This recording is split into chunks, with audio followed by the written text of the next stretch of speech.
havası sərindi. Orayla dəryadı dərindi. İstanbulun havası sərindi. Orayla dəryadı dərindi. Qardaşımız Orxan Samir Moskvadan gəlib bir Türkiyədə hərəkətimiz var.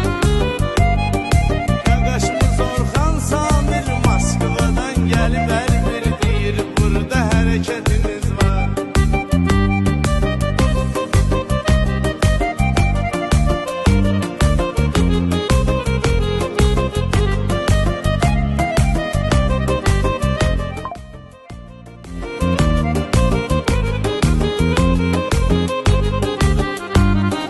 Çapa 10-cu mikrorayonuna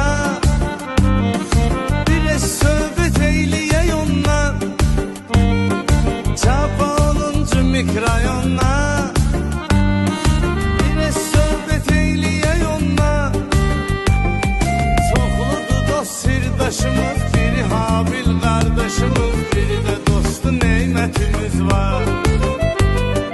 Çoxludur dost sirdaşımız, biri Habil qardaşımız, biri də dostu Neymətimiz var.